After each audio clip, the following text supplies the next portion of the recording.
Oh,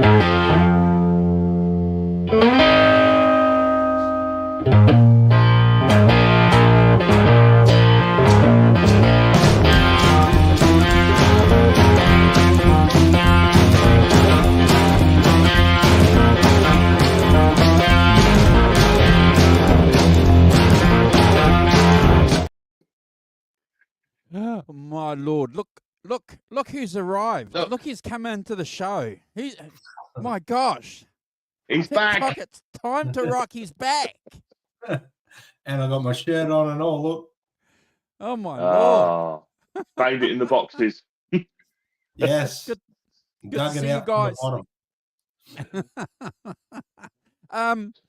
What have you been doing, Browd? You need to tell us quickly before we get into the introductions and the shout outs and all that. So what were you doing last weekend? Last weekend I was playing in Tasmania. So we flew across the ocean. I was thinking I could have flown to New Zealand, could have flown to New Zealand instead of Tasmania. But yeah, probably not much further, Andrew. Maybe, I don't know, half hour more on the plane or something, maybe hour more. I don't know. Anyway, an hour more.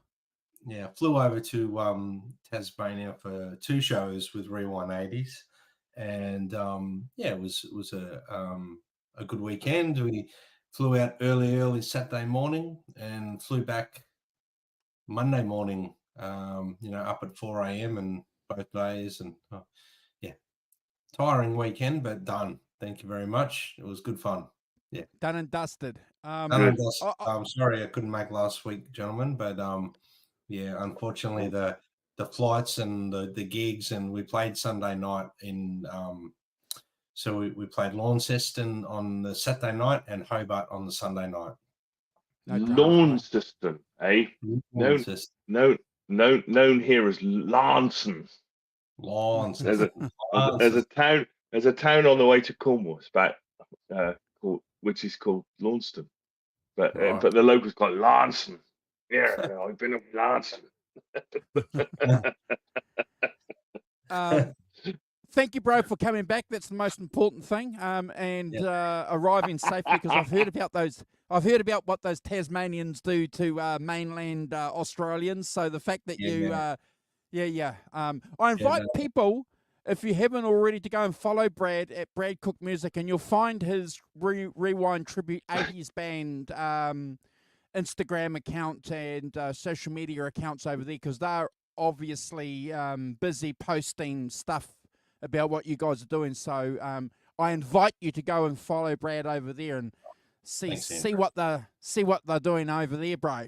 His new Instagram, Brad Cook Travel.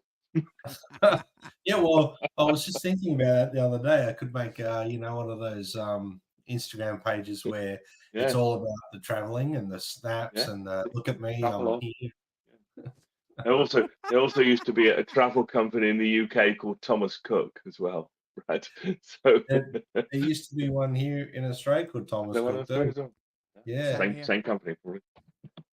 Same company. Good to see you guys. Thank you for joining us. And the Rock Professor is going to do a shout out to you at the beginning, and Brad will get you to do a shout out at the end to everybody that joins us. There's a couple of things that we'd like to talk to you about before we get into the show as usual. I'd like to pass on our condolences here on the channel to the people that were involved in the mall attack in Sydney. Sydney's a big part of my life here in New Zealand, because I'm a rugby league fan, Brad, and there's a lot of rugby league teams based in Sydney. I've got friends over in Sydney, so we want to do a shout out to the people there, to the family, and send our condolences, prayers, and best wishes for the people, because 6 people dying because of a nutcase, bro, and Simon it's a tragedy. Yeah, it's very sad, and all our warmest thoughts and prayers to the people, the families and the people of Sydney. Awesome. Awesome. Rock Professor, you've been a bit quiet this morning. Well, got to give Brad his moment, haven't we? We've got to, step back. Oh, and you did a lot of talking yesterday too. Come on, it's not often we get you on the channel 2 days in a row. I misbehaved a lot the previous day, so I'm trying to atone.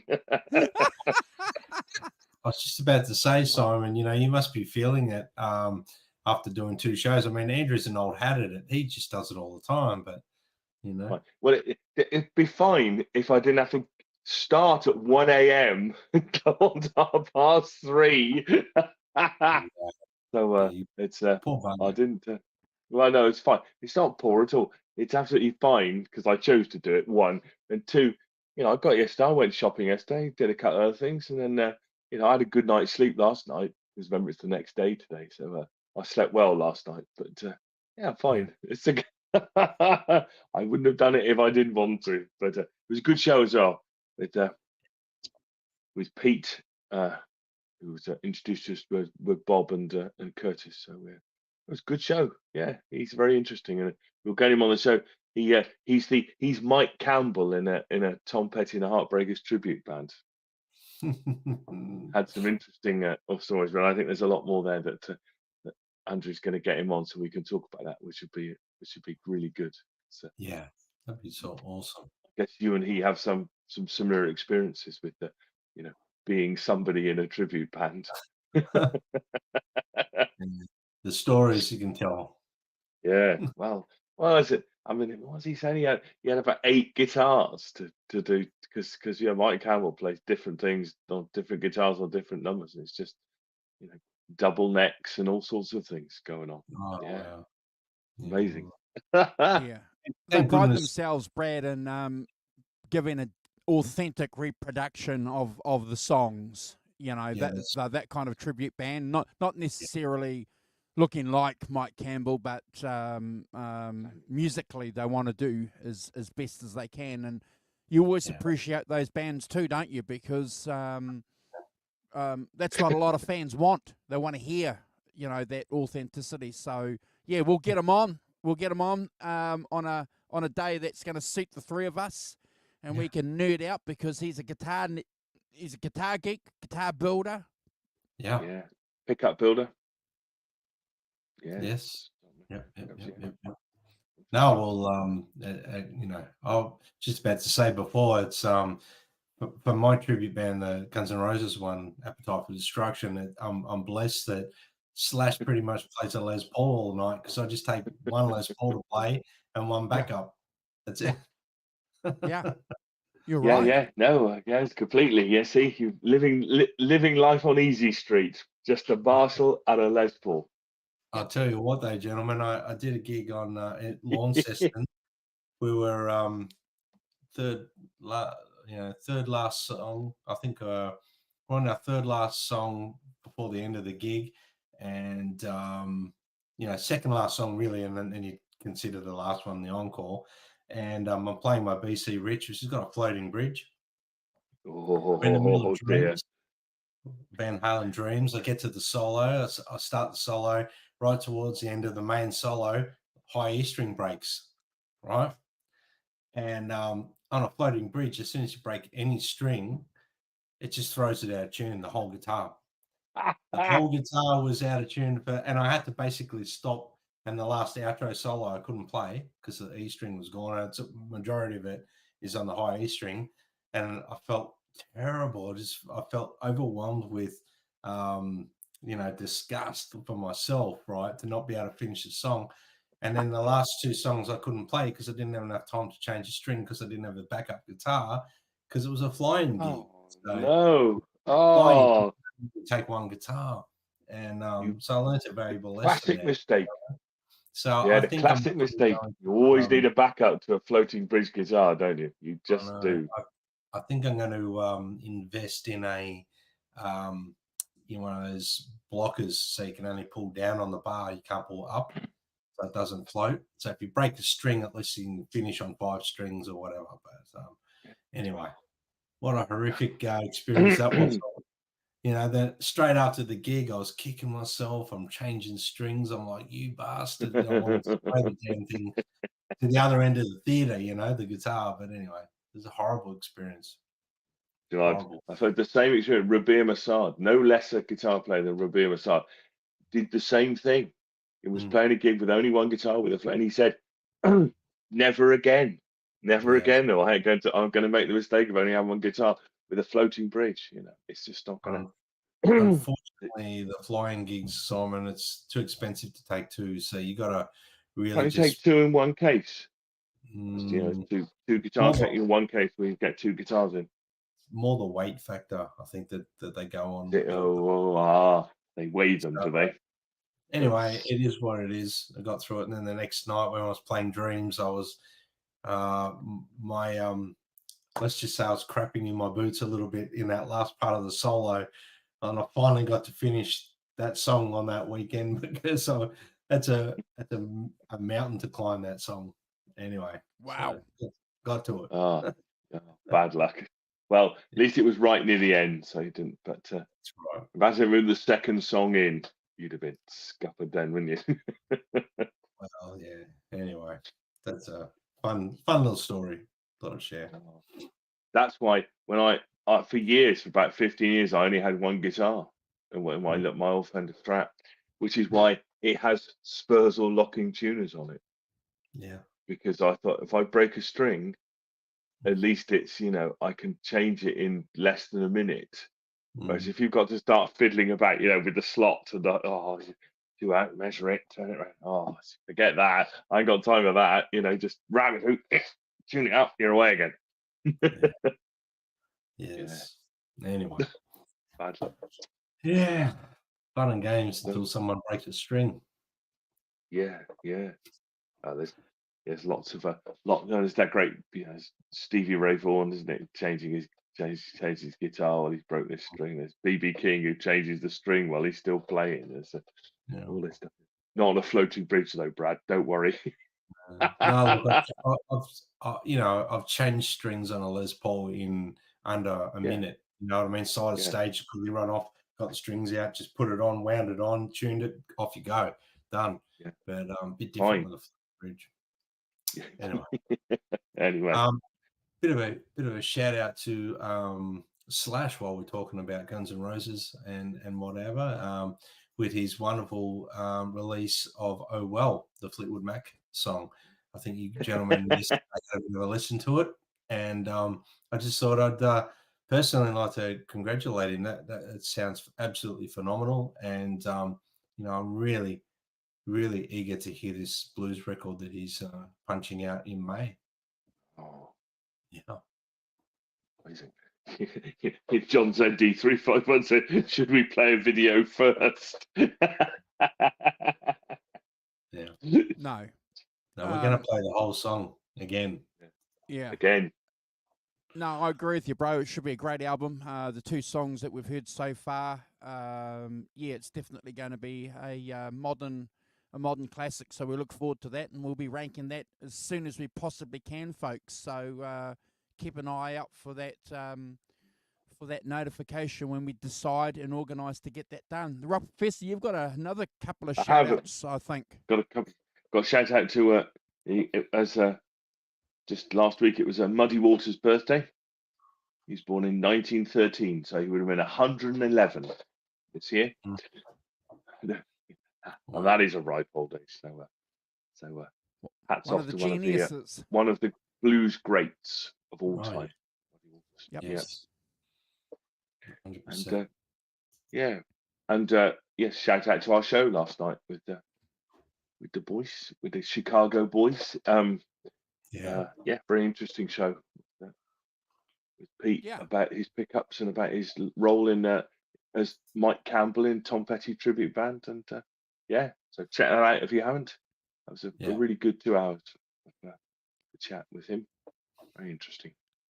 And we'll get him on, definitely, because we are Tom Petty fans, and as we were talking about it in the green room, we'll definitely get him on for a show to hang out and talk about that. So we look forward to that. I think Rock Professor, it's probably time for you now to probably do a shout out. Say good morning to people. Yes, absolutely. We've got good chat already. Morning to Derek Clapton. Morning, Derek. Hey, Derek. He's got some man flu still, so bad luck. I hope you're feeling better soon. Just under 50. Jim. Morning, Jim. Mission RD 100. Good morning. Gretch Zeppelin. Morning, Gretch. Hope you're good. Welcome. Ellen, Tom. Morning, Ellen. Hope you're good as well. Arvin. Good morning, Arvin.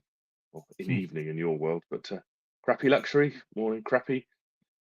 John, ZD351. Morning, John. Hope you're good too. Hugh Caldwell. Hugh's feeling 111 this morning. I don't quite know what that means. Way over 100%, or his temperature's 111. He's speaking to us from the great beyond. I don't know. But so good morning to everyone. Great to see you. I hope you all had good weeks. Yeah. Fantastic. All right. So the album that we're doing this week, folks, is a bit of a tribute, wasn't it, to celebrate Clapton's 79th birthday a couple of weeks ago, Brad, when we got together and did that midweek show. We decided that we'd pick a Clapton album to sort of tie into that. We like to do that, don't we, Simon? Like to thread and link and articulate things here on the channel. Makes us feel a little bit better. Makes us feel as if we're actually giving some thought to actually what we try and do here. Playing it into things. Planning, eh? It's all planned. Let's keep that appearance going, shall we? Yeah. I like that. I picked the album, folks, obviously for a couple of reasons, and I'm certainly going to look forward to having a conversation after I talk about the intro with Brad and Simon and you fine folks in the chat too, before we kick off the rankings. But bit of a background, obviously, on this album. It was released in 1975, April 1975. And the great thing about this album, it was hot on the tracks of Ocean Boulevard, which sort of set him back in the public mind as this great musician.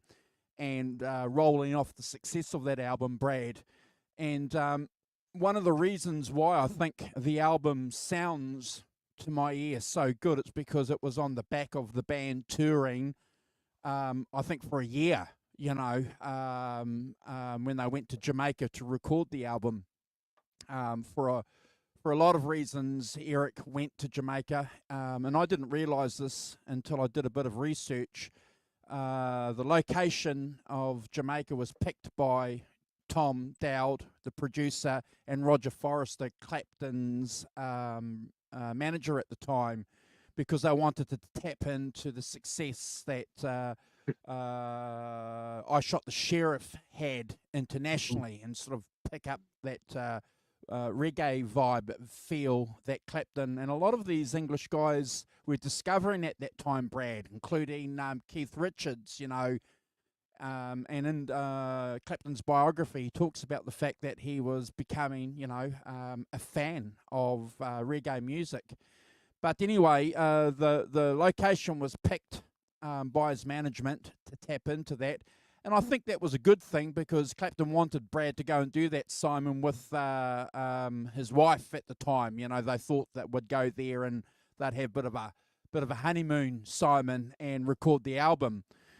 But I think that kind of didn't happen.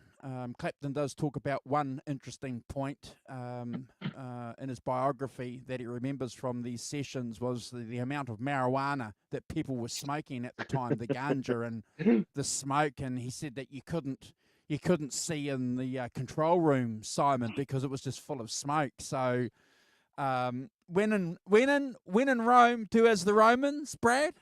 Yeah. That's what they say. When in Jamaica, do as the Jamaicans. Your man. Yeah. Yeah. And I think that I think a bit of that vibe comes through on the album. I think what's really interesting about this album too is that Marcy Levy comes onto this album, also known as Marcella Detroit from Shakespeare's Sister. who was a band that had a couple of hits in the early 1990s. I do like the reggae influence, and obviously that's undeniable on this album. The title of the album was Eric Clapton's favourite saying at the time, when he was half boozed, and if people would do something silly, Simon, he used to say, "There's always One in every crowd." in Yeah. every crowd. And the dog on the cover is his dog called Jeep. So Clapton is a dog lover, and he's had a few albums. I think Brad from the Cradle's got a couple of dogs. Yep. And those are Clapton's dogs as well. So Jeep's on the album. Other than that, obviously the key producer, and we'll probably talk about this a little bit more, I'm sure, when we go through the tracks, but the key producer on this album obviously is Tom Dowd. Very important individual in that whole 70s vibe, especially for Clapton, Simon. Really, really important. Can't be underestimated. Before I talk about how I discovered this album, I'm going to ask you, Brad, because we haven't seen you for a while, to add anything to my quick little intro and tell us about your experiences when you first heard this album, please. Yeah, well, I mean, this album I discovered going backwards. You know, as I've mentioned on the channel before, I used to actually, you know, listen to Cream of Eric Clapton, Cream, and stuff like that. And then when 24 Nights came out, I went deep diving into Clapton after that, and I deep dived into his solo records and 461 Ocean Boulevard and all these records that followed. So this particular album, I remember the first time I listened to it, and I was waiting, you know, for another Motherless Children and things like that. I was really waiting for that. And the first time listening through the album, I was a tad disappointed because I was waiting for another 461 Ocean Boulevard. But the more I listened to the record, the more it grew on me. And I think that's the wonderful thing about musicians like Eric, that can delve into new territory and just really discover what's important to them about that style of music. And I think he was leaning at, you know, like you mentioned, Andrew, they went and recorded in Jamaica, and the whole environment probably played heavily on the sound of the record and the songs as well. But this record in particular for me didn't really resonate with me initially, but the more I listened to it, the more I really enjoyed it. And I haven't listened to it for a little while, I must admit. It's been, you know, a couple of years since I've actually given it a good listen through from start to finish. So thank you, Andrew, for picking it again, because it's given me the opportunity to listen to it again. But yeah, I actually really enjoy it. And I think there's some really golden gems on here. You know, Better Make It Through the Day. I won't give away too much, but you know, that's one of my favorite tracks from this record without a doubt. It's amazing. But that was how I sort of really discovered this album, Andrew, to be honest with you. Just going Fantastic. backwards. Yeah. Fantastic. I'll add how I discovered this album and my thoughts after the Rock Professor gives us his thoughts on his experience with this album. Thank you, bro. Thank you for that. Yeah. Yeah, I mean, I've known this album since the late 70s as a kind of on and off, but definitely on and off, and not. I can't say it made a great impression on me, particularly after 461. And 461 was much stronger, I think, as an album. And you know, I went to see him in the early 80s and stuff when he had Chris Stainton and Albert Lee playing with him and things, and he's moved on from that. So kind of heard it on and off, but never really engaged with it that much. And when I have listened to it, it's been fine, but kind of a bit nondescript, really. I don't think it's you know, up until now, I don't think it's been really huge on my radar as one of his better albums, and one album that commands some attention from it in a way that 461 did. Mm. But yeah, I've known it on and off. But as I say, never really had a great engagement with it. Never really felt any great affinity to it as an album, particularly. Andrew. Yeah. Okay. Thank you, Simon. Okay. Before I rank the track, kick it off, folks. Yeah. Yeah. Look, this album, for me, and I've had a couple of chats with Simon in particular over the last couple of weeks about this album because when I picked it because I knew the album, and we had to obviously, because it's one of the missions on the channel here is to go through and rank every Clapton album. That we were going to do this eventually, Brad. And I wasn't particularly looking forward to doing this album, guys, because my experience and my memory of this album being on and off hasn't been very, very positive. But I have to admit, without giving too much away, the last couple of weeks, I've had an epiphany of Clapton's music and what he was trying to do with this album. I think it's bordering on a masterpiece. So, I'm going to enjoy sharing my thoughts and ranks with you guys because we talk about this often, don't we? We can hear something and then not listen to it for a long time and then hear it and then go and listen to something years later and go, oh my gosh, I get it, Brad. So I finally, after 30 years, get this album. And I appreciate the album for what it is as an album. And you see, Brad and Simon, this is the key. And sometimes we need to kick up the arse to remind us that this is what we do on this channel. It's an album that we're ranking. So in the totality of the songs on this album, it's a great album. But I wasn't doing that before, Simon. For years, I was just listening to songs on a CD or an album. Yeah. And that was the problem. Mm-hmm. Yes. Yeah, I get it. Thank you. Thank you. Yeah. If someone gets it, one person gets it, we're doing well. Well, yeah, I agree. You have to approach them freshly, don't you? Just have to approach them as a fresh thing. You put it on track one, side one, and you play that track, and and I've listened to it, I don't know, 8 or 9 times this week, in the car, at home, kind of various situations and things. And you do get inside an album by listening to that many times. Yep. Yeah. And, well, this is definitely going to be on my permanent playlist. So the album kicks off, guys, with "We've Been Told Jesus Coming Soon." And again, in my research leading up to ranking the albums, one of the things that stuck in my head was when I forget who it was. It was somebody close to Clapton was saying, look, one of the great things about this album is the eclecticism that Clapton has on this album. And I thought, yeah, this is probably right. And it's again, it's one of the things about Clapton that he didn't want to fall into, Brad and Simon, that he had been probably categorized up until this point, that he was going to be this great, blues guitarist or this great rock guitarist or the psychedelic guitarist. And then obviously by this album here, he's got a little bit more confidence to say, no, I'm going to do gospel. I'm going to do a bit of a gospel song as well. And he kicks it off, obviously, this album with a gospel song. It's gospel based.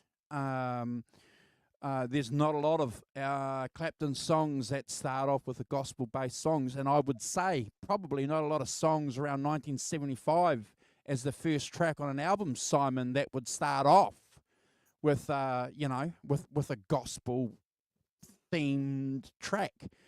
I love the performance, and it's in that country blues kind of style as well, which is really, really good. Eric plays some tasty dobro licks, and we love that. We know that Clapton loves playing that, and we got a lot of that on the previous album, and we're going to get a little bit more on this album. He's just a master when it comes to playing the dobro, and I think sometimes we forget that, don't we, as a guitar player, that he's all round. He's an all round guitarist. Yeah, can play acoustic, electric, and slide. I love the fact that You've got Marcy also coming through, and as I understand, Yvonne, who was on the previous album, Simon, is doing the vocals as well. Yep. So they share that, and I didn't realise that at the time. When I first heard it, Brad and Simon, I wasn't reading the notes too well. I thought it was just double tracked. I didn't realise that it was Marcella. I always thought it was Yvonne. So I think probably about 2010, Brad, I found out, oh, okay, two different singers. I understand why some fans probably didn't like this as an opening track at the time. Brad and Simon, I never liked it for a long, long time, this track. I probably used to skip it. But I tell you what, after listening to it 15, 20 times over the last couple of weeks and seriously studying it, I think it's one of his greatest opening tracks ever. I've given it 9.5 out of 10. It's never a skip. Brad. Wow, that's good. Well, I don't feel alone then, Andrew, which is good, because I was a bit worried that my thoughts and rankings on this record might be a little different to you guys, but I don't think they're going to be, which is good. Without giving too much away, I think it's and without repeating anything you've already said, Andrew, I think this track sets like a tone for the record. It's a soulful, gospel-inspired sound. Obviously, it features all over it that Clapton signature guitar work that you mentioned, Andrew, and some very heartfelt sort of vocals. We know the lyrical content reflects on spiritual themes and anticipation of Jesus's return, and cool acoustic vibes. I love the acoustic sound, the dobro slide guitar work. Eric's, you mentioned that, Andrew, already. I'm not going to repeat it. He's just really good at doing that stuff, and he is not just a virtuoso of blues. He's a all-round guitar player. He can play, all different sort of guitar and just infuse it and make it sound like, a band playing, which is phenomenal. The band again is very tight. The vocalists you mentioned, Yvonne, very, very, very all round. The band sounds like they've just come off the road, 100%. And Eric's vocal is in fine form on this song. I gave it a 9 out of 10, Andrew and Simon, never a skip. So I think it's a great opening track. Fantastic. Simon. Brilliant. Yeah. It's yes, it's funny, isn't it? See, I think when I heard it, you go, oh yeah, this is like there's two things actually. The first thing is I thought, oh yeah, he's got a bit of for me, he's got a bit of form doing this, because he did Presence of the Lord, didn't he, with Steve Winwood? And you go, oh right, okay, so there's a bit of that theme going through his work from time to time. The other, Tom Dowd, of course, produced this, and the other thing it reminded me of was and this is before this, but with Slow Train Coming by Bob Dylan, which is also produced by Tom Dowd. Very strong, religious viewpoint on something, very, statementy thing, and I think that's quite interesting about it. For me, it's a cross between an Afro-American spiritual and mixed in with the band, really, and I think that influence of those first two band albums is strong on this in terms of instrumentation and arrangement as well. As you say, but to me, that's what it is, and that's what it does, and it's it's a strong kind of gospel Americana opening song. It's a great, that very gospel backing singing that they do, to back him up, and some cool dobro playing. It's I gave it an 8 out of 10, but I wouldn't skip it. It's fine, it's fine as a song. I think it's he does a good job. I think it's where it, and it's, you've got to remember, it's where he was then, isn't it? On his artistic journey, that's where he was. Yes. He was in that kind of ensemble, kind of band playing thing.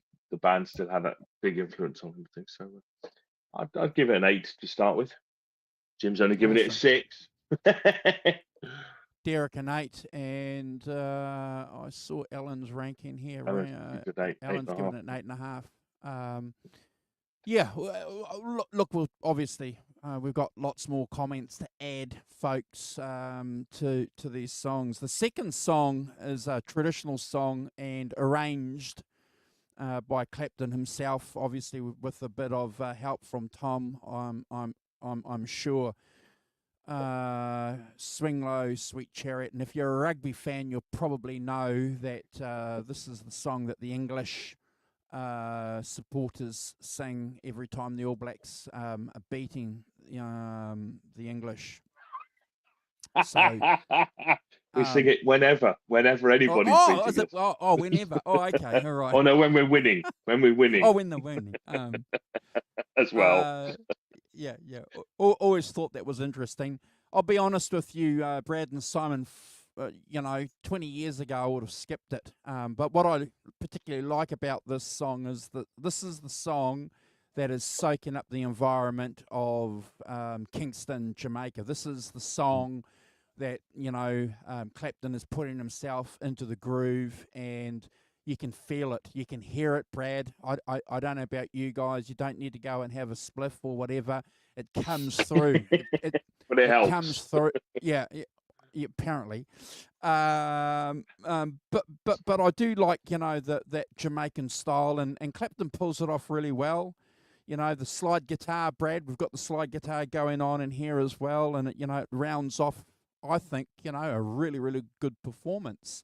And again, it's Clapton stamping his authority as a band leader, as an individual, as a musician by himself, and clearly wanting to do this. And I just want to tap into a comment that the Rock Professor made. Clapton has form doing this kind of stuff. Clearly Clapton is a spiritual guy. He's spoken and sung about spiritual things. He fell in love with blues music, which has a lot of spiritual things as its topics. So the fact, that this guy is at home singing about this topic and it comes through, it's authentic as far as I'm concerned, Brad. I've given this a 9 out of 10 as well. It's just tapping into the vibe from the first track. Never a skip. Brad. Yeah, well, Sweet Low, Sweet Chariot. I think obviously soaking up the environment, like you said, Andrew. I think Clapton puts his own spin on this, traditional spiritual style song, infusing it with that reggae feel. His emotive guitar playing, he's got that raw vocal approach through the 70s that he had. It gives the song a real powerful and authentic feel. Nice slide guitar solo, somewhat understated and safe, but perfect for the song. I think could have overplayed, or I don't think that was what Eric was trying to achieve at this point in his career. I think he was trying to step away a little bit, guys, from being the guitar god. Am I correct in saying that? That's my understanding of Eric. And I think he was really trying to just tap into being all round artist instead of being a guitarist from Cream. And his singing has a very relaxed vibe on this record for the most part, and this song's no exception. The band's very tight, and overall the song is performed really well. I believe the drummer is Jamie, isn't it? Jamie Oldacre. And yeah. I think his drumming is phenomenal on this record, and this is a standout track. I think he's fantastic on this one.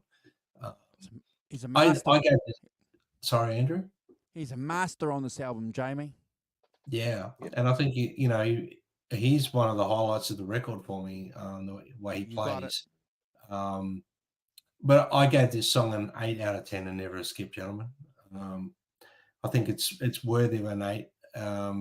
I'll agree with you, Andrew. I may have skipped this one 10, 15 years ago, I'll be honest with you, but not at the moment. So, Simon, over to you. Yeah. Yes. I mean, it's interesting. This to me. There's it's the second of the two kind of spirituals. That opens with two spirituals, and which is interesting. Traditional song, as you say, associated with the rugby team. I think it's what I say is say about it is that it is exactly what you'd expect it to be. Really, it's got a reggae lilt to it, but pretty much it's the song that everyone knows. Um, Mm. there's some quite nice organ on it, and there's a nice little slide solo towards the end, which is cool. I think that for me, one of the interesting things is that me and my middle daughter, I was playing it in the car, and we were singing it together. And you get that moment when the two voices mesh absolutely perfectly together. And we had a lot of moments singing singing it together. It's very interesting stuff. I don't do much singing with my family together, but it was a lovely moment. So I gave it 7.5 out of 10. I think it's fine as a track. I think it does. I wouldn't skip it though. It's not skip. As I say, it's It's a great vocal warm up on your way to band. You can sing that and loosen your vocal cords up a bit. Yeah, I think I would have given it, had I not had an extra week maybe to listen to it, Simon. I think I would have probably given it a 5. Um, um, Yeah. No, it's more than but that. It's fine. It's worthy of its place. I'm not. You yeah, know. yeah, I think I would have given it a 5. But yeah, like I said, I've got it in the totality of the album. The next track is Little Rachel, a track originally written by a guy called Rockin' Jim Byford, who apparently, according to my research, recorded it on Leon Russell's Shelter album. And we'll talk a little bit more about Leon Russell later in relation to Marcy in the conclusion. But yeah, just a cool little track, Brad and Simon. Got that blues feel going on. Clapton sings really, really well on this. I spoke to Carl about this album a couple of days ago when we caught up on a couple of things, and he made an observation about this track. He said the guitar works a little bit. He understands what Clapton's trying to do on a couple of these albums with the strats, Brad. Try and get that strat sound, but doesn't quite nail it on this track. It's there, it's bubbling under, and I was influenced by him, I'm afraid. So I've taken a point off. But yeah, I was influenced by him, and I think okay, that if there is one little bit of a mistake maybe that Tom has done up until this point on the mixing of it, is he could have just lifted up the volume a bit. Not necessarily giving it distortion, Brad and Simon, but just lift the volume, push it a little bit more, and it would have been, a 10 out of 10 for me. But 8 out of 10, Brad. It's never a skip. And the first 3 tracks together, fantastic. Brad. Yeah. Little Rachel, the intro guitar playing, the first couple of listens through this week, I was really focused on how raw and imperfect it is. And I tried to get my head around that because I thought I don't want that to influence my decision and ranking. But it kind of did a little bit, I'll admit. But as this, look, it's laid back. It's got that blues feel, like that shuffle, that laid back shuffle.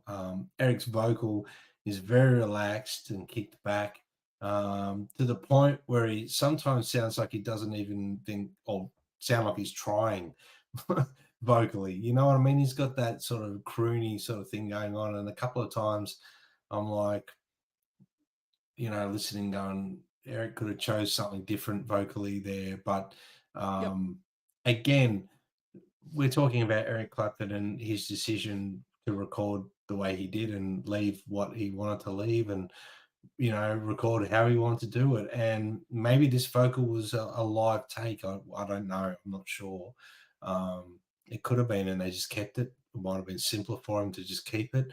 However, the song has a wonderful groove and some wonderful musicianship, especially, again, the drumming from Jamie Oldiker. And some very laid back lead guitar work from Eric. I must admit, I would have loved to hear Eric play a little more pushy through the solo. Yeah.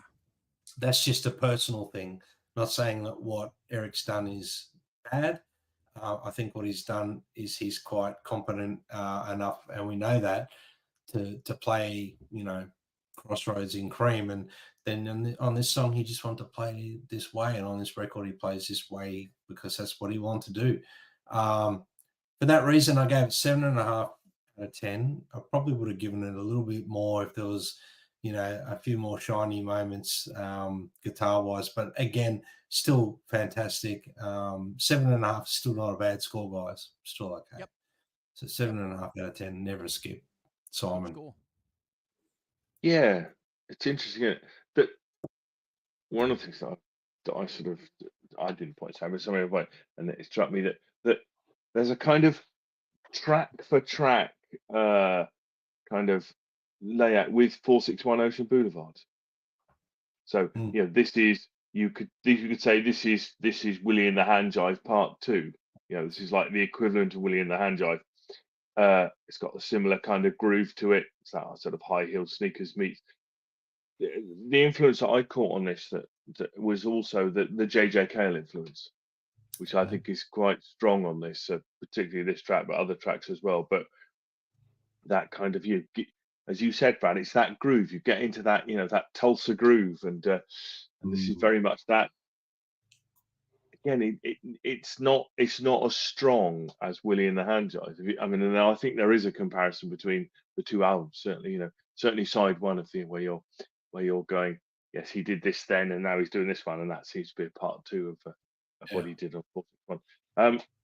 So it's fine. It's a fine little groove piece. I think it doesn't, but as you say, there's not much happening except, there's quite a groove piece, and there's some integrated instruments, and you can see the influence of the band playing with that integrated instrument, not that great out front flashy solo that, or whatever that you talked about, Brad. Yeah, I gave it a 7 out of 10, but I wouldn't skip it. But I think that the choice of songs on this is part of the issue with it, really, and trying to do that mirroring of 461. Andrew,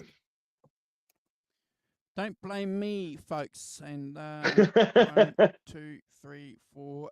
After the next song, we'll do some photos. Don't blame me, man. How many times have we said that over our lives? Don't blame me. Never. A few times. The Rock Professor mentioned something about parallels between, this album and Ocean Boulevard. We mentioned it in the intro, didn't we?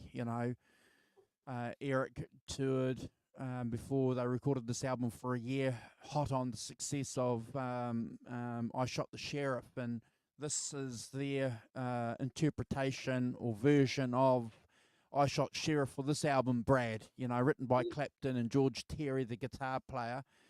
I would have probably skipped this a lot of times. It's not I Shot Sheriff, and I kindly think the three of us rated that song highly when we did Ocean Boulevard.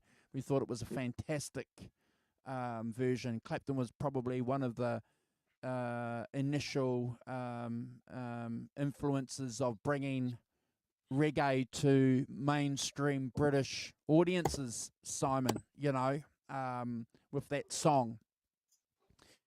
They don't quite catch it for me on this track. I dig the vibe. It's definitely got that Jamaican feel to it, Brad. And that, that deserves a point for effort there. I'll never skip the track, but I'm only going to rank it as a 6 because it's just it doesn't have the authenticity and the edge, and I'm comparing this to its obvious comparison. It needs to be compared to Shot Sheriff. It's got to be, and that song has it. That song has that authenticity. So 6, Brad. Out of 10, never skip though, break. Yeah. Well, okay. For me, yeah, don't blame me. I promise. Eric's doing his best Jamaican accent, man. Yeah, man. Yeah, man. I'm not sure it suits him. I don't know. I think I'd rather him just sing like he did I Shot the Sheriff. He didn't really try to emulate being Jamaican. I think he just sung Correct. like himself. And that kind of throws the whole song for me, regardless of the musicianship. Obviously very influenced by Bob Marley and Jamaican music. Some great musicianship, like I said. It lacks that something for me, but the vocal, I know Eric was just doing his thing, and that's fine, but just doesn't. I think he would have done better on this song if he had sung it like he did. Eric singing, I Shot the Sheriff, instead of trying to sing like Bob Marley with the man and this and that with that accent. It's just doesn't sound good from an Englishman trying to be a Jamaican man. He might I get appreciate Chelmsford now if he did that. Oh yeah, 100%. But I appreciate Eric's, ability to be versatile and the decision to make the song the way he did. But this song really doesn't do it to me or do it for me or however you want to say it. Sometimes I'd give this song a skip without a doubt. But I'll give it, because I've listened to it quite a bit this week, I'll give it a 6 out of 10 and sometimes a skip, gentlemen. Simon. Good score. Yeah, I agree. I think interestingly, I went and listened. I mean, I quite know some bits and pieces of reggae from this period, and to be honest, the sound of the reggae bit is quite authentic. Actually, it's good, authentic. If you go listen to something like the Abyssinians or something like that, it's up there. It's the same. Very or Bob Marley. I mean, that kind of earlier Bob Marley sound is, it's got the sound okay. And I think that's in a way, I agree with you, Brad, about the cod Jamaican accent. That just kind of, I don't know, kind of grated on me a bit because he didn't do it on I Shot the Sheriff. He just sang I Shot the Sheriff, And Yeah. I don't think it's improved by doing a cod Jamaican accent. It's I can imagine if you're around a lot in Jamaica, there's a lot of ganja going on that you pick up the lingo kind of thing. But I'm not. I think and I agree with Andrew. I think if you try to do it these days, you might get a bit more called out for it than then. But that's fine. It's not, it's I don't feel mortally offended. But I don't think it suits. It doesn't really suit him. It doesn't really suit the song, and I don't think it's a plus. If it really tries to, I think it's a minus thing. I say I like the sound of it. I think it's got a nice groove to it, and I think that the instrumental sound of it is good.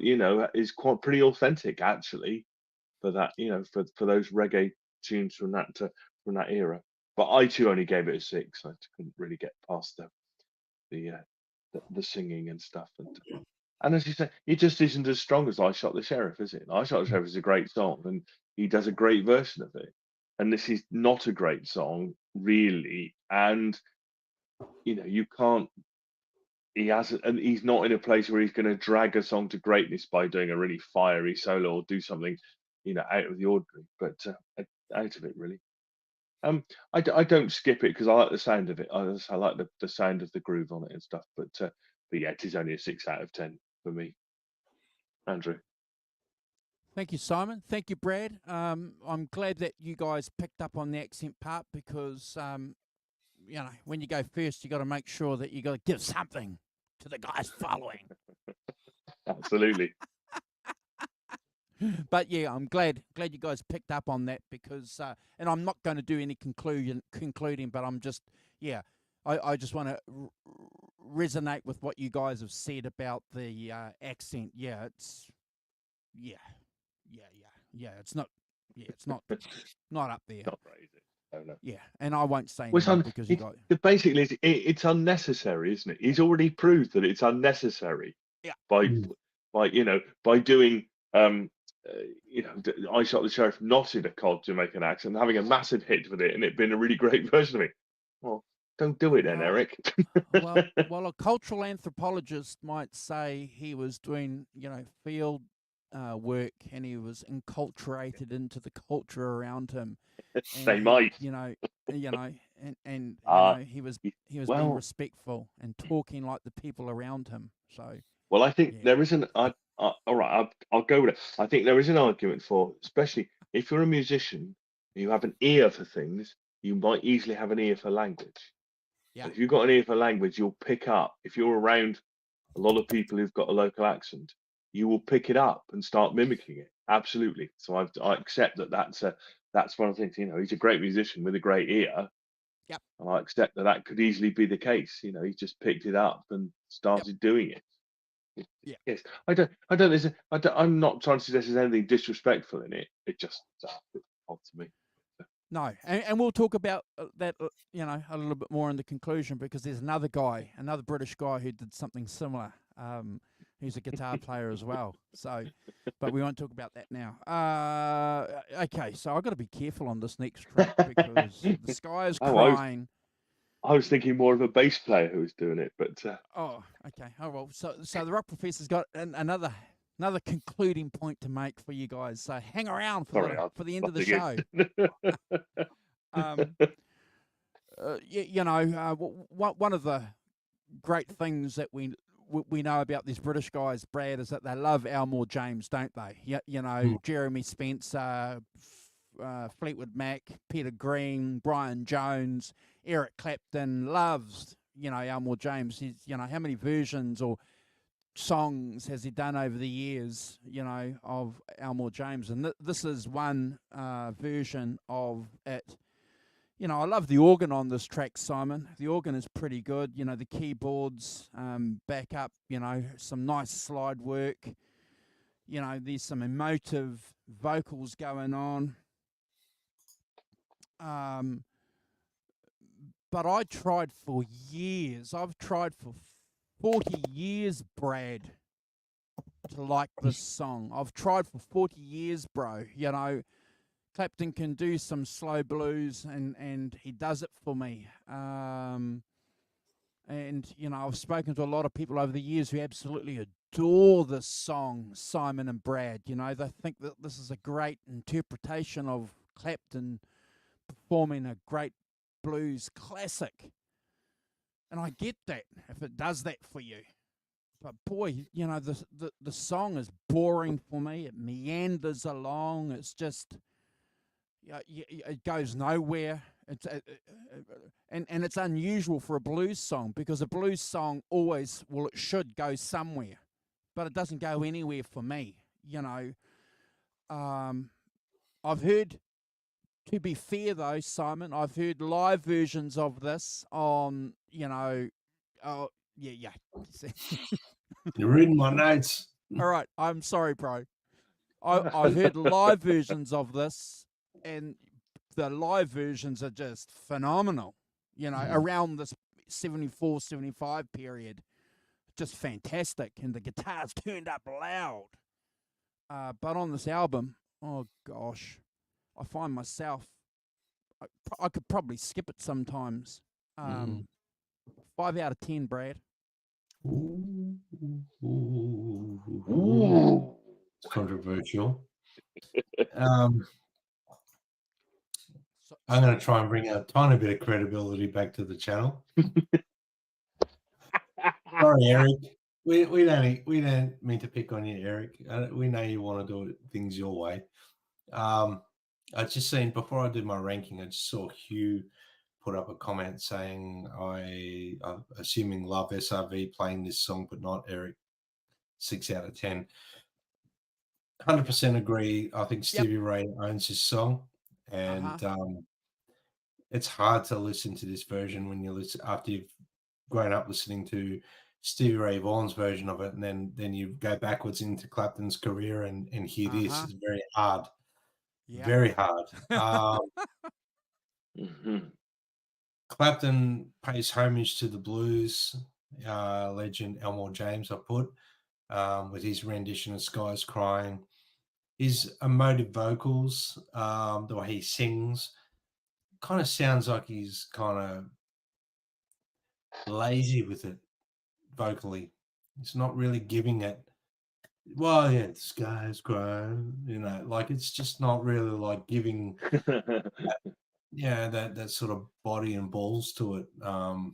But he's singing it the way he wants. Interestingly, the keyboards sort of lead the song, the organ during the verses. I mean, there's no call and response with guitar. No. Which is which I've got that Stevie Ray Vaughan and Albert King sort of thing stuck in my head of this song. The sky's gone down, yeah. I just can't get that out of my head. Me too, bro. Look, interestingly, there is some sort of gold moments in this. The band is cooking. Jamie Oldick is playing fantastically on the drums. Mm-hmm. There's some smoldering laid-back guitar slide work capturing kind of that feel of the lyrics. I put here, it's not a bad version of the song, but I've heard him perform this better live and on other recordings. So I gave this a sad 6.5 out of 10, and sometimes a skip, gentlemen. But it's the blues, and it's his interpretation. I get that, and I respect Eric for deciding to do it the way he did. It's just I think it's only worth a 6.5 out of 10 at this point. Yep. Simon. Yeah, I agree with you. I think that for me, and you picked up on it, Brad, that for me the issue is really about the vocals. I think because the way he sings it is just kind of, it's not a huge amount of passion. It's quite mournful and quite kind of that. With the blues, you have to give it something, don't you? You have to give it some emotion. It's got to, and we know that Clapton is a great singer. I think if you just heard this album, you wouldn't necessarily he was a great singer. I don't think his singing on this album is particularly great myself. It's okay, but I think it's better on. Interestingly, he sings a lot better on 461 Ocean Boulevard than he sings on this. 100%. I felt this is a bit raggedy and a bit kind of, I don't know whether they didn't do many takes or they, but this is kind of, this suffers from that. I think that because his lack of passion in his singing, then there's a lack of passion in the song. And if the blues needs anything, it needs passion, doesn't it? It needs some kind of feeling, not just a kind of mournful thing that I didn't get from it at all. I think the band are great and they make what they can out of it, but and it's got some decent slide solos on it and things. But I think decent is the word, and I think they're not, they're not incendiary. They're not, they're not the way what you'd want Eric to do on an Elmore James song. You want to give it some, wouldn't you? Light a fire under it, kind of thing. And that never happens for me on this. So I too gave it a 6 out of 10. I don't think I'm a great one for listening to albums through, and I don't think I'd, it's not, I wouldn't skip it, but it's kind of in the mix with the album really as a thing. Andrew.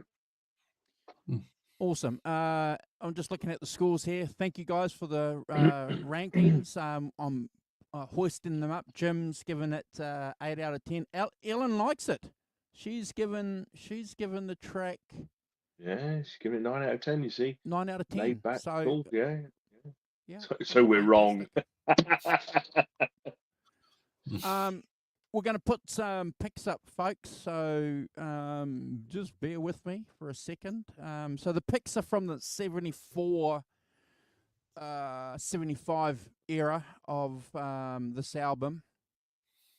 So just bear with me. Let me tee it up. So that's a famous pick from 74, Brad. Clapton with Blackie. Looking cool with his conjunctivitis glasses on. Conjunctivitis. you know about conjunctivitis. Conjunctivitis is one of those words you have to say in a Geordie accent. Oh, just, conjunctivitis. Conjunctivitis. Kawasaki. A lot of these I picks, wish that folks, was you're my going to dude. be familiar with because they're famous picks over the years, you know. So, Mhm. and while I put up the picks, I just want to remind you that while we were ranking this album, you have to remember the 74, 75, 76, you know, Clapton was a highlight on as a live artist, Brad and Simon. So, Yeah. again, this is from 75, Clapton playing Blackie. Yeah. The album cover there with Jeep. Jeep Yeah. looks like he's been to Jamaica too, Brad. Yeah, Yeah, man. definitely those eyes. Yeah, man. Famous pick No. from 74. Brad and I have got a couple of T-shirts. I've got a couple of T-shirts with this graphic on it. Love it. One of my favourite photos of Clapton ever. Yes. Same. Love it. Yeah. There's See, just a vibe. playing the dusty end and head back, feeling it. That's what we Oh, want to you see, got- don't we? You got it, Simon. And You've wearing got a it, cool Simon. shirt, sporting a cool beard and a cool haircut. You know, Yeah. just Yeah. cool.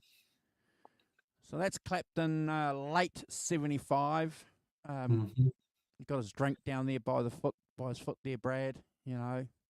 Love his boots. Wow, Yeah, awesome. Cool Funny, boots isn't it? and bootleg flares. Unreal. Yeah. Really, if you look at his body language, though, his body language is like kind of slumped, just kind of slightly.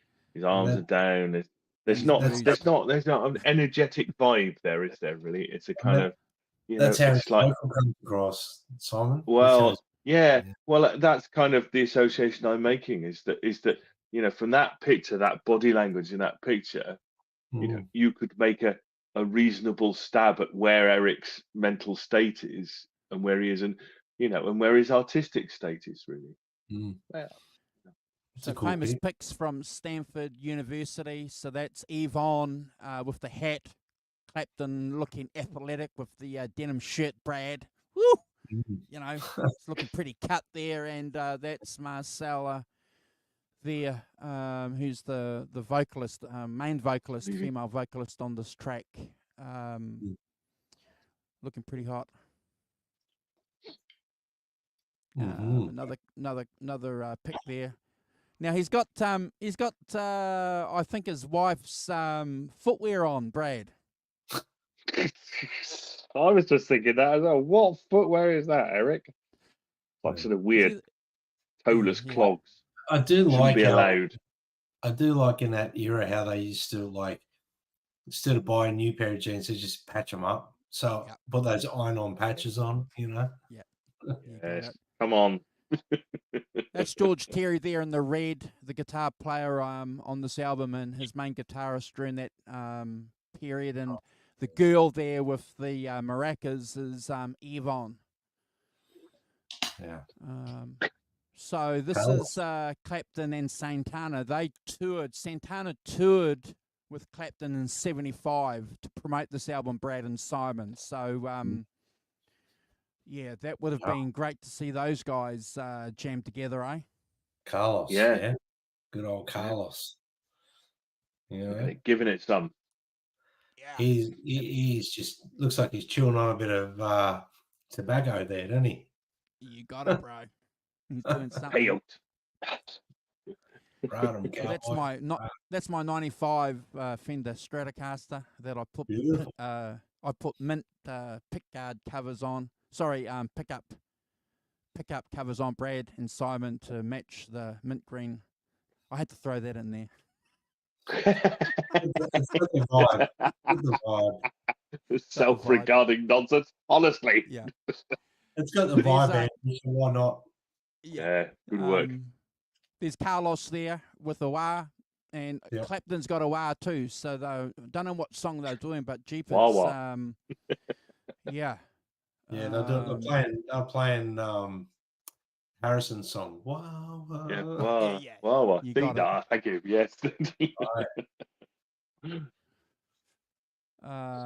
So that's from 75. That's Clapton with that shirt that Brad described earlier from that same gig with his bending back with Freddie King. Yeah. You could tell he really admired those gentlemen, Freddie King, all of them. Yeah, he just The Three Kings. Yeah. You got it, bro. He just an admiration for his heroes.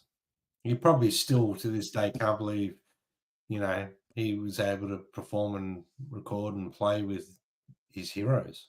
It's unbelievable. You got it. Yeah. Yeah. Clapton Blackie. Yeah, that's a cool shot. The old tally. So this is 75 in Japan. Clapton's playing late in Japan with a tally, so we thought we'd throw that in because don't often see Clapton with a tally around this time. Italian matching jacket. Yeah, a Mac. Yeah. Great jacket. Again, from 75, Clapton playing, looks like Brownie there with Carlos. Yes. And the last pick is Clapton from 75 playing with the Stones in Brazil. So that's Keith Richards leaning into him. Ronnie Wood. Bass. Keith playing bass, eh? Yep. That's Ronnie's not Ronnie. That's Bill's bass, obviously. But and one more pick. There it is. There. Sorry. Yes. That's the proper album cover. Now, one point before we get into the rankings of the tracks. So that's Eric Clapton's handwriting. Very nice handwriting. So according to people that have analysed his handwriting, Brad and Simon, you were talking about Clapton picking up accents and being aware of the environment that he was in, Simon. Apparently, high IQ. Apparently, you can tell if someone's got nice handwriting, unlike my scribble.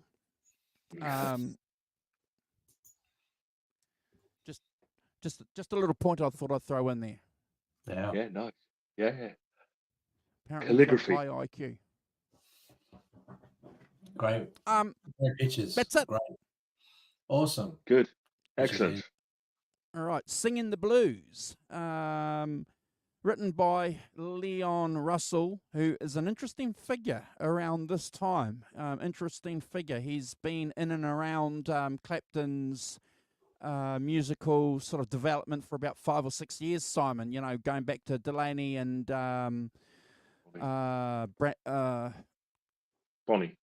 Bonnie.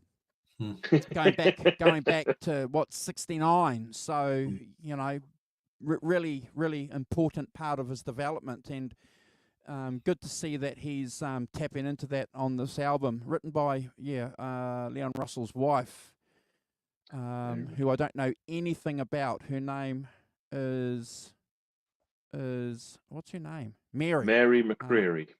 I don't know anything about her. Haven't checked her out. So if anybody knows anything, if you're watching on replay, let us know. Brad, you mentioned Jamie sounding really, really good on this album.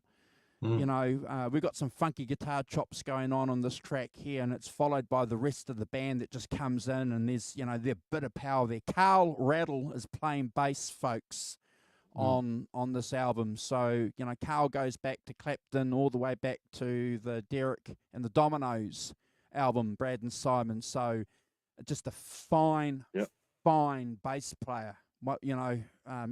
You read any biography or watch any YouTube clip with any musician talking about him around this period, they'll tell you one of the top bass players, and it comes through that power, Brad, on this track, and the band's contribution on this album's phenomenal. I'm going to give you guys a little bit to say here. I love the little short solo that Clapton's got.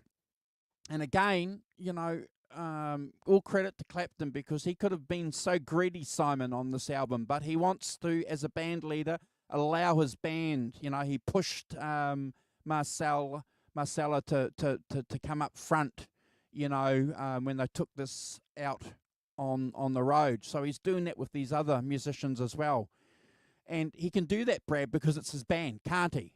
He's not in competition with anybody. So if he wants to stand back as a sideman and watch this band deliver some powerful chops, well, he can. And I'm sure he's doing that a little bit on this album. Brad, I'm giving this, 8 out of 10. I love it. I probably would have ranked it about 7 maybe a week ago, but, because of the power of the band, it's got an extra point. Never a skip, though. Come on. Yeah. Never a skip. Never a skip. Singing the blues, it's got that upbeat sort of feel. Clapton channels, a little bit more energy and enthusiasm in this song. Yep. I feel that.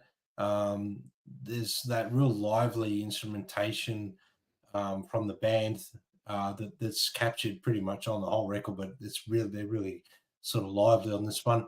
Clapton, his vocal take is very spirited. It's got that sort of joyous sort of thing going on. I don't know. I think it's a refreshing feel on this track from the previous tracks. I sort of don't know if you guys, that resonates with you, gentlemen, but I felt like there was a little bit more, I don't know, there's a little bit more energy and enthusiasm going on here. The band's cooking. Really enjoy the girls singing on this one as well, Yvonne and Mercy. We finally hear a guitar solo that Clapton sounds like he's really pushing himself. And we love that. We want to hear more of that, Clapton. So any future recordings you're doing, and we love the new one you've done as well, by the way. But we finally get to hear a little bit of Eric giving a little bit of a pushy solo here. I gave it 8.5 out of 10, gentlemen, and never a skip. Simon. Cheers, bro. Yeah, you're right. There is a bit of fire in Eric's at last kind of thing. I don't know whether they were sitting around. I've kind of, that I think the band are really good. I think I wrote down it's a kind of reggae JJ Cale kind of thing. So it has a kind of relaxed kind of vibe to it that crosses over reggae into JJ Cale territory. I think one of the main things really is about the solo, which is quite a sort of fierce solo and a bit more passionate and more of the sort of thing you'd expect from Eric, really. He puts his back into it a bit, puts some fire into it, and I think that's pretty good as a solo. And I think that's probably what gives makes this song in many ways as a good opener to side 2. Got a bit of that. I thought the vocals were a bit ragged myself, but ragged in a good way, a bit of passion to them, a bit of push to them. I think that's getting somewhere.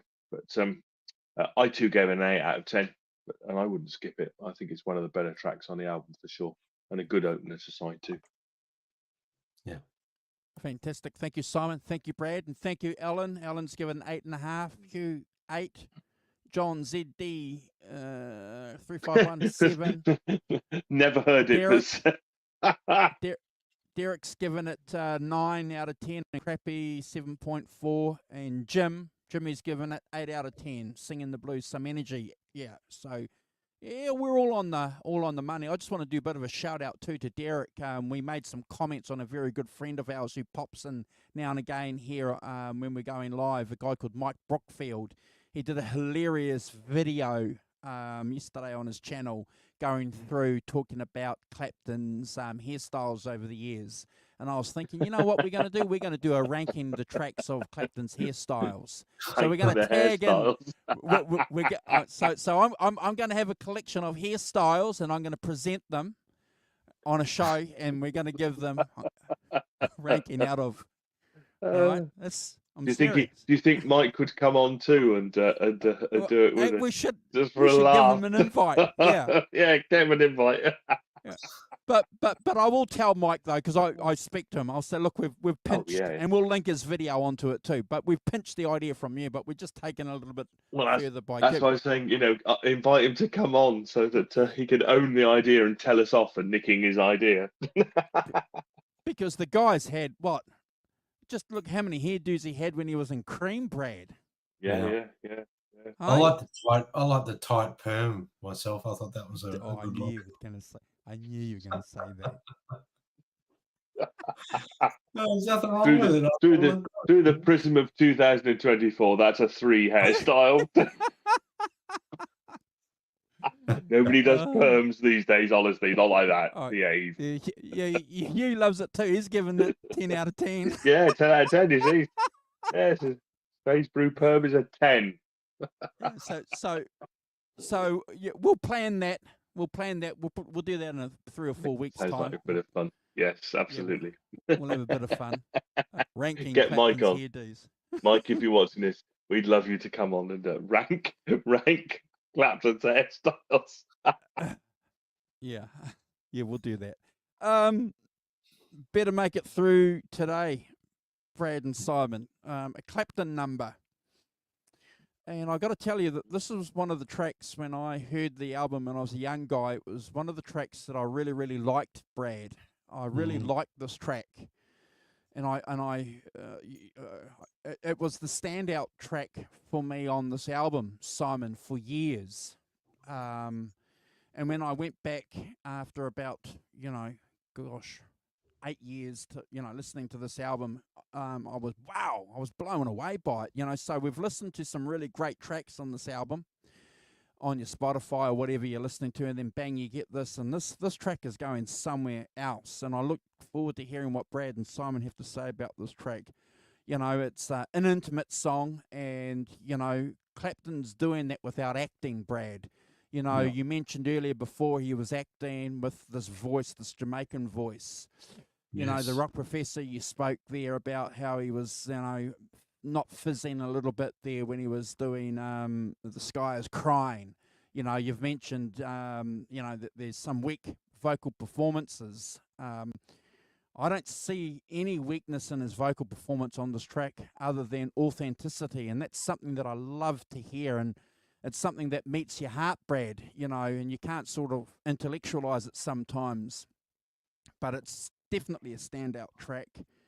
The lyrics, again, for Clapton, to write some great songs by himself, it's a wonderful achievement. The wah-wah tinged solo that we get, Brad and Simon, is just fantastic.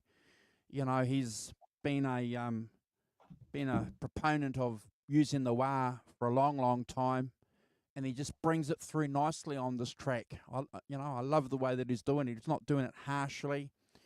I just think this is, for me, a standout track. And if I was ever going to recommend anybody to listen to the track on this album, it would be this track, personally. Yeah. I think it's the best track. Second to last track, Simon. I beg to differ, Dr. Watson, but there are 3 tracks after this. Oh, yeah. Oh, sorry. What I'm talking about. 3 tracks. We're getting close to it. Standout track for me. It's not a Brad score, but it's a 10 out of 10, Brad. And yeah, definitely one of the tracks of the album for me. Brad. Guys, I bought a version of 461 Ocean Boulevard on CD back in the 90s, and this was on it. Yes. And I thought this was part of that album. And then when I bought the deluxe reissued, remastered one, I was like, where the hell's Better Make It Through the Day? Because I love this song. Then obviously on further investigation and buying this record in particular, I realized it was on this record. So for me, this song sounds like it should be on 461 Ocean Boulevard. That's just it's part of that sound. It's got that sound. It's got that explosive little guitar solo at the end. It's a soulful ballad. It showcases his emotive vocal delivery and his songwriting. Heartfelt lyrics explore the themes of resilience and hope in the face of adversity. Very laid back musically, the arrangement, lovely organ playing and musicianship from the band. I love the solo section, the Leslie speaker effect on the guitar. That's something I can't get enough of. I love that. I love when Clapton uses that Leslie speaker on his on his solos and his guitar sound. A lovely organ solo as well. The song for me is a standout. Again, sounds like something from 461 Ocean Boulevard, because for some reason it was on 461 Ocean Boulevard in the 90s. I don't get that, but maybe someone, or maybe one of you gentlemen, understand why that happened or how that happened. But it's a 10 out of 10, guys, for me, and never a skip. Simon. See you, Jim. Thanks, bro. Thank you, Yeah, Brad. cheers, See you, Jim. Jim. Take See you care. next time. See you, Good. Jim. Have a good rest of the day. Yeah, I mean, it's the first ballad on the album. It's a slow song, very much organised like that. I think that there is more of a connection with 461 than there is with this. I agree with you about that. I think it is one of the album's better tracks for sure. I think that got really nice melodic bass playing as well. I've picked that out as a particularly of the things that organ solo, nice organ solo as well. That's pretty cool, and that kind of chopped guitar chords as well that Eric does so well. Things. Yeah, I gave it an 8 out of 10. It's not a skip, and it is one of the better tracks on the album for sure. Thank you, Simon. Andrew. Brilliant. And as usual, we appreciate everybody's rankings. John's given it. No, he's doing something else. Don't know what John's doing. Okay. Does anybody know? Does anybody know why that was on Ocean Boulevard? No, I In the don't. 90s? No, I don't. Very strange. No, I don't. We'll have to do an investigation on that. Pretty Blue Eyes is an interesting little track, because I remember years and years ago reading an article where they were talking about Eric Clapton and the relationship with the Beatles, and how Clapton was inspired by the Beatles. Yes. And I remember thinking, oh, okay, because, when you're a young guy, you're interested in what anybody has to say about Eric Clapton and the Beatles, Simon, because there's a relationship there, clearly a relationship. Really Sure. Yeah. Oh, yep. Three-way. Three-way, yes. Oh, yes. I forgot. Oh, of course. I was talking about, intellectually, yes, darling. musically, Simon, Yes, darling.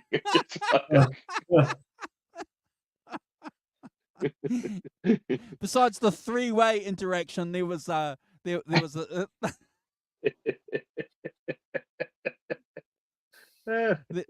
was another relationship going on with Clapton and the Beatles. Okay.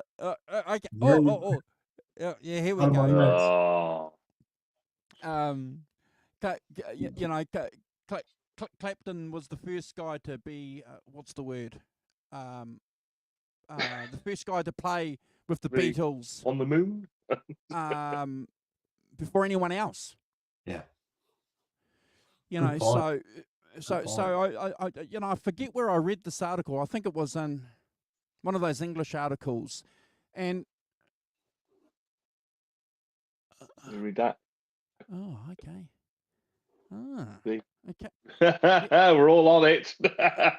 And Brad and the Rock Professor, I think you mentioned, Wah Wah, George Harrison, so obviously George Harrison and Eric Clapton go back together because the Derek and the Dominoes band were the house band for Derek's All Things that we've ranked on this channel. How many shows did we do for that? 3 shows or 4 shows on that album? 3, I think. Yeah. 3? A 3, lot. So when I heard that, I remember going, because I wanted to go and listen to it and listen to the track to see if there was, if there was indeed a relationship.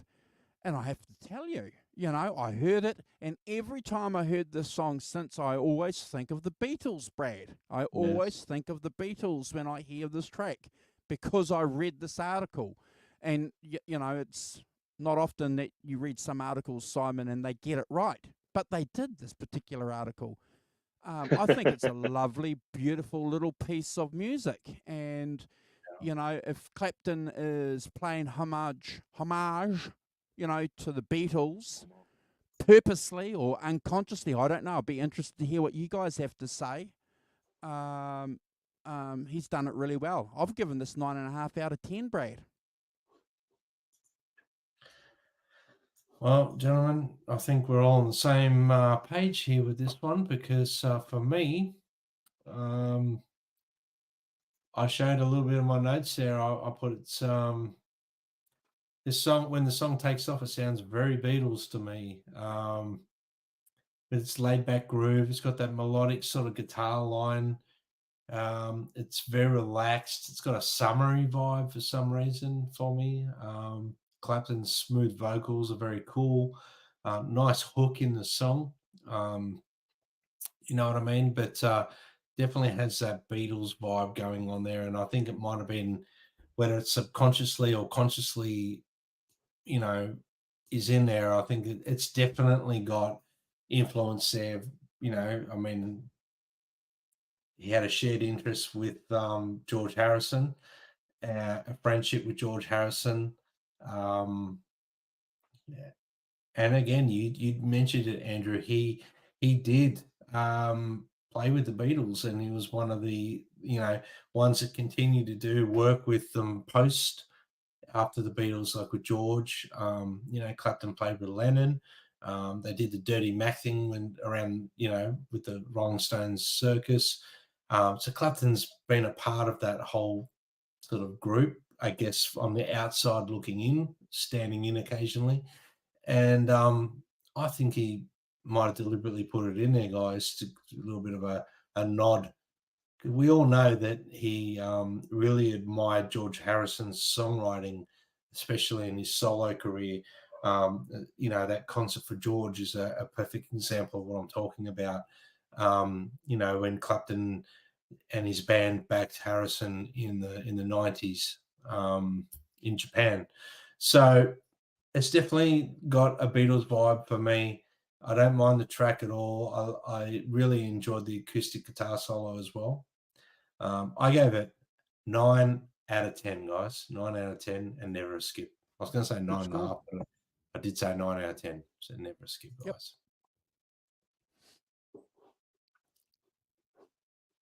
Simon, He's on mute. I think you're right. I think that big instrumental section is very that with the R's and the organ. That's very Beatlesque, isn't it, Harrison? Sure. I could hear that on there. All Things Must Pass, no problems at all. Huge. The other side of it is the acoustic. The verses bit, which struck me as being quite Allman Brothers. In a funny way. I keep expecting it to go into blooming, Jessica or something. What are you doing? Is that wrong? You're so right, but that's for the next song too. Stop it. Stop. And the next one too. Anyway, no, you can do. So that was my other thing about it. That's what struck me, that it had that kind of sort of southern rock kind of vibe to it. That Duane Allman thing coming through from Layla. There's sort of that influence there on the other side of it. I think they're quite two disparate parts, aren't they? The big Beatlesque bit in the middle, and then that kind of Allman Brothers kind of acoustic thing. Fit it together well. I thought that was fine, but and a nice acoustic guitar solo as well. I gave it an 8 out of 10. I think it's one of the stronger songs on the album for sure. And it's always good to have a bit of Beatlesque stuff in it, isn't there? Andrew ruined his day. No, you haven't. No, it's good. I love the fact that we can dovetail things into songs, because this next track, High, goes back all the way to Derek and the Dominoes. Clearly with Duane Allman, and you can hear, for my ears, you can hear the Duane Allman, the Allman Brothers vibe on this track too, Simon. with the acoustic meshed with the electric. With Clapton coming through with his electric guitar. I just think it's wonderful. If you go back and have a look on what is it, the Life in 12 Bars, Life in 12 Bars. There's a couple of versions of this track there. So clearly one that Clapton liked playing, Brad. Yeah. clearly that one that he liked playing. So, you know, if he's tapping into the Beatles on the previous song and the Allman Brothers and Dwayne Allman, you know, I'm not saying that there is like this is a blueprint for it, but you know, I'm gonna have to agree with the Rock Professor. There is an Allman vibe too on the previous track. You know, clearly had a huge influence on Clapton's musicality going forward, because it was only 4 or 5 years after they recorded that Derek and the Dominoes album, and so you know that's about as long as this channel's been going. So, you know, not long. I'm interested to hear what you guys have to say about this track. You know, I love this track. I'm going to give it 8.5 out of 10, Brad, and I just love the fact that Clapton is minecrafting back into some of his later influences, not his earlier influences. Brad? Yeah. Look, I think I really like the feel of the song. I'll I was trying to be funny when I wrote this. I said it makes you feel high. The band's cooking. The band's cooking. Yeah, the very band's good. Cooking. Eric's vocal, he's got that cool crooning vibe going on.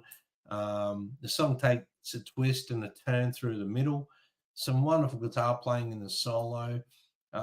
There's a lot of layers of guitars. There's slide. There's electric guitars there. There's a lot going on if you're really listening. And again, it does give you a little bit of that sort of modern influence for him at the time. Like you said, guys, I gave the song 8 out of 10, gentlemen, and never a skip. Simon. Yeah, the third. It's interesting. This is the third of 4 Clapton originals on here, and they're all at the back end of the album. I don't know if that's a conscious decision or what, but also I think they're probably stronger than a lot of the other songs. So I don't know how they, mixing them in might be difficult, but yeah, it's great. It's got that acoustic and the slide playing as well. And I think the vocals are better on this as well. I think there's a bit more, he's certainly singing better on this than he has on some of the other tracks on it. And I like the fact that it has a slower middle 8, with the backing vocals and the organ. Yeah. Again, a bit more kind of arranged as well. And then you've got that electric solo to end, which I think complements it really nicely. 8 out of 10 from me. Never a skip. I think it's one of the strong. Again, these last ones are quite seem to me stronger than some of the other stuff on the album. But, yeah, that's what I was picked out too. Andrew.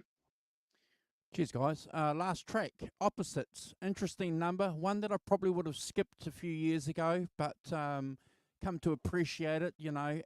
As I've come to understand, Brad, George Terry's role in Clapton's band. When I was a young guy, I just wanted to hear Clapton. I just wanted Clapton. I didn't want to hear these other guys. That were standing on stuff. Yes. Yeah. But clearly on this track you get a wonderful interplay between Clapton and George, and go and listen to some live versions, some bootlegs of this track, and they just take this to another level. What a great gig it would have been to see this band, around this time, because they, some of the bootlegs, and it's all on YouTube too. You can go and check them out. But I love it. I think it's fantastic. Love the harmonies. Simon, one of Clapton's originals. So I have to agree with the Rock Professor. The back end is pretty strong on this album.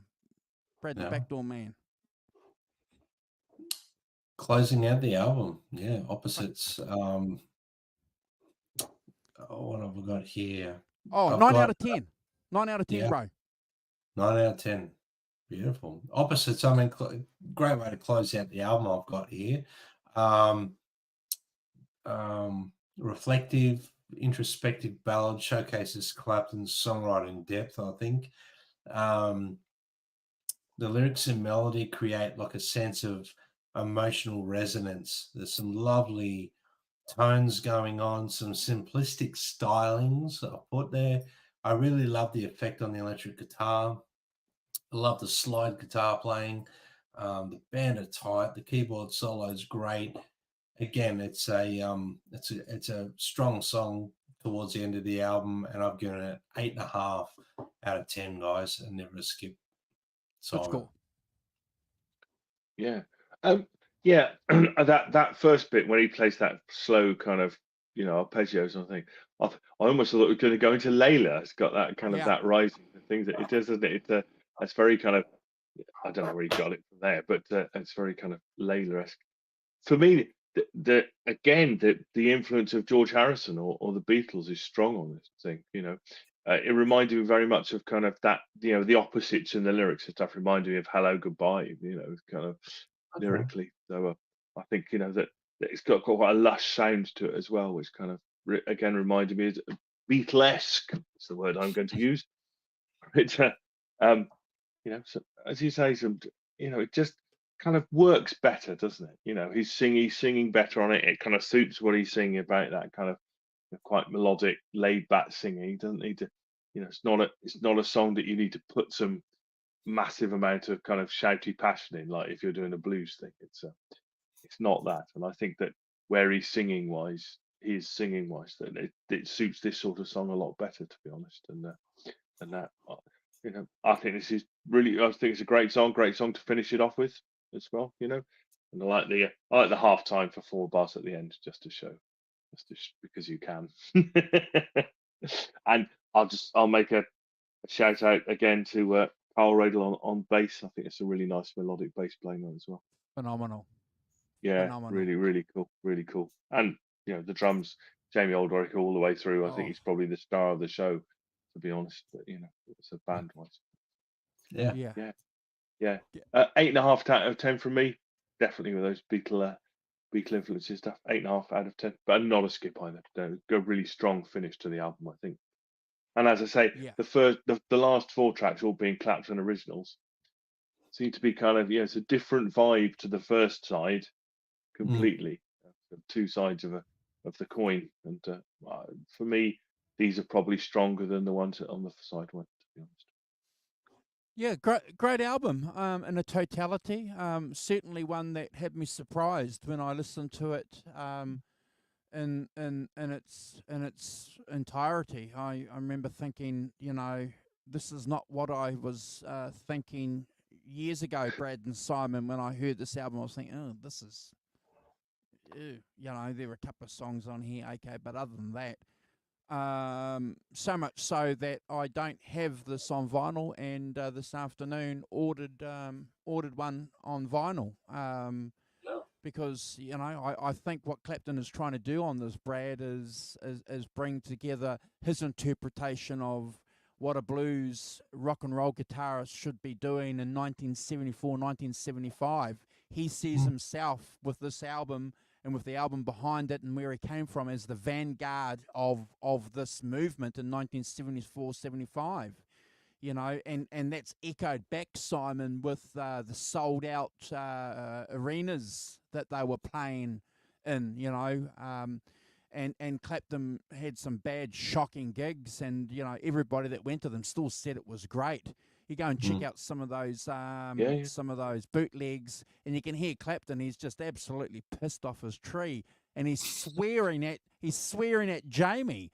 He's screaming at Jamie and saying, "Jamie, you cunt, come here, you effing CU," and it's like, and then he's laughing, because Brad, I don't dig what he's doing, but he's doing that because he owns the stage, and he's talking to these guys because he's clearly half pissed or fully pissed, but only half.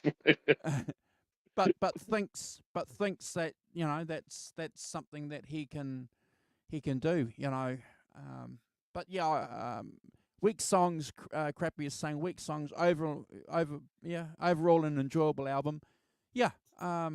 I agree, and it's been a pleasure, Brad, having you back on board, ranking this with you, and this is our contribution and our recognition to Mr. Clapton, Simon, turning 79 a couple of weeks ago. For sure. Yeah. Yeah. Happy Just birthday. yeah, I think that it's, you know, it's not right up there, but you know, it, as we've said on this show before, you know, you've got a career as long as Clapton's, there's going to be peaks and troughs, aren't there? There are going to be ups and downs and rounds and rounds, and you know, clearly, drink-wise, he wasn't in the best place in these things, and as we know, the drink doesn't do you any favors. I don't think. Certainly wasn't doing him any favors then. Well, You know, I think Crappy said the worst song on this album's better than anything on Back Home. And I got to agree with him. And that's when that album come out in the 90s, Brad. That's a shocking album. But we're going to have to do that one day. Ooh, we're going to approach with caution. But, you know, no artist that's had a career that long, you know, has just made gold albums all the way through, you know. I mean, Bob Dylan has made some terrible records, you know. Oh, yeah. Well, what were you thinking? You know, comes to mind quite a few times, but there's also quite a lot of curios, you know, little corners of their catalogue that are interesting. I think this is a corner of Clapton's, you know, catalogue that is actually quite interesting, although not brilliant, I would say, you know. But not everything can be, you know. And at some point you have to go to the next thing, do that, and then go to the next thing and do that. And that's, you know, that's how you build a career, isn't it? And it's not about everything that everything you do is genius or whatever. It's just that journey that you know, through to now. I think just a small point. Mary McCreary, who's married to Leon Russell, she's a backing singer and a singer of her own right. She recorded with people like Sly and the Family Stone, Michael Bolton, Denny Lane as well, Melba Moore, lots of people. She's very well known as a backing singer. So I thought I'd fill in just a note or two about her. Awesome. And Old Sock too. That's a stinker of an album as well. Could I say, in the world of Old Sock is a terrible title for a record. You know, I've never heard Old Sock, right? And I would never, if I saw an album called Old Sock, the one thing I wouldn't be doing is listening to it. Why would you call an album Old Sock? You know, and that's the album cover. He's right. Yeah. Crappy Luxury is right. It's a horrible album cover. Horrible album. No standout songs. Nothing worth listening to. Really, and David Bowie, Brad picked.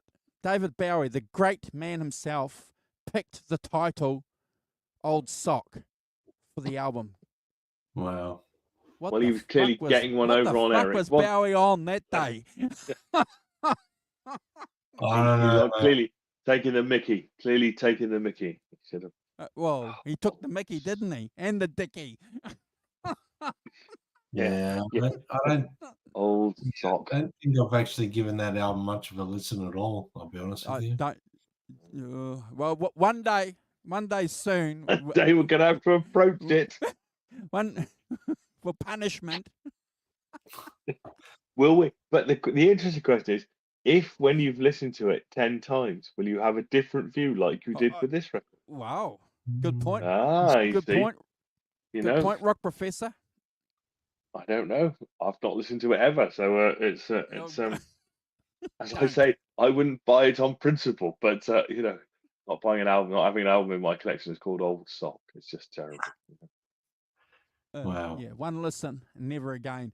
So thank you, Brad and Simon. The terrible trio were back here on Fine Form with our friends in the chat. Tres hombres. Yes.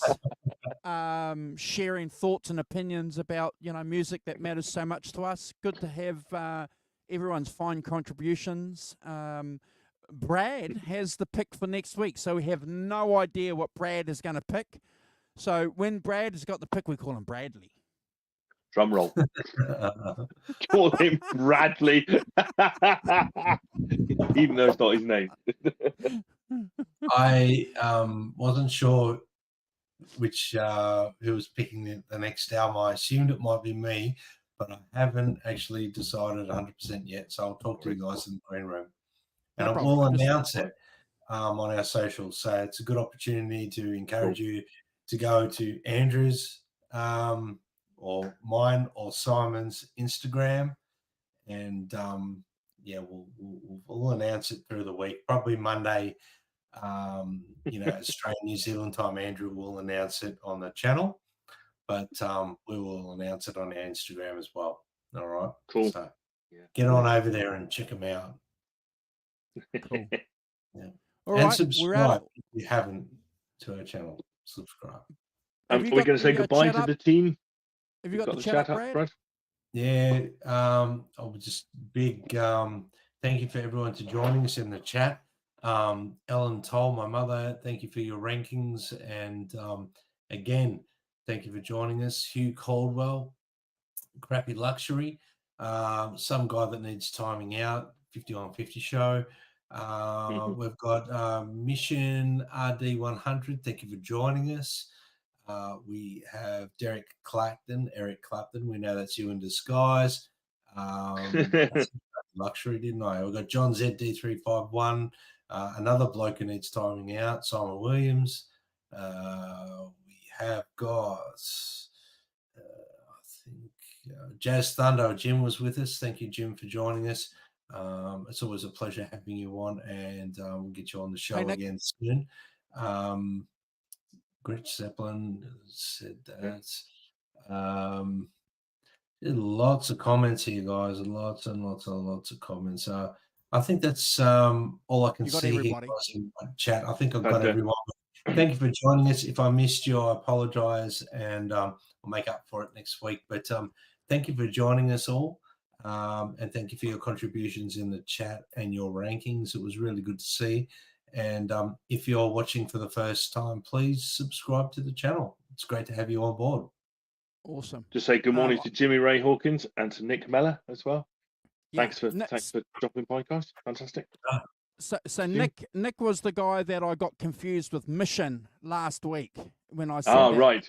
Yeah, so I've been in touch with Nick. We've shared a couple of emails, and we haven't followed it through, which sometimes happens. But Nick, if you ever want to come on, I think you said that you'd love to come on and do some rankings with us. So the invitation is always there for you, Nick. Choose an album, come on. Fantastic. Yeah.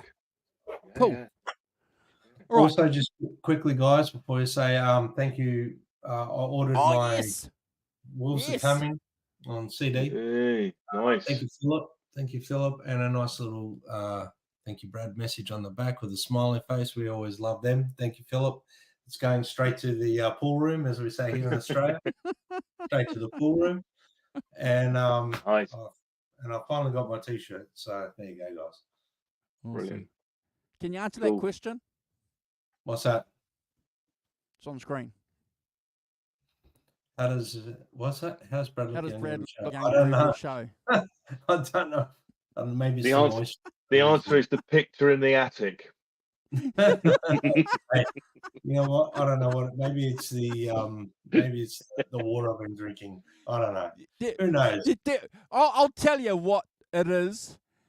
The handsomest guy is always going to look better when he's got two ugly grey-haired dudes standing next to him. Come on, guys. You know, the silver fox. So Simon and I are going to take credit for that. Hey, I'll be honest. You take credit. I always say it's hard to go up against silver foxes. Yeah, it's hard. You know what I mean? And Andrew's got the glorious beard. I mean, look at that thing. I mean, luxuriant. You know, and Simon's got the smart, like, you know, the swift haircut going, the glasses. I mean, you guys are pretty handsome gentlemen yourselves, so don't. It fits my position in society. But in real life, Derek, trust me, I look my age. Don't worry. In real life. In real life. All right, Nick. We'll be in touch. We'll be in touch, Nick. All right. Fantastic. We're out of here? Yeah. Yes. Cool. Yeah. Take it away, Eric, the orchestra leader. Take care, all. See you next week. Peace. Where are we? There we are.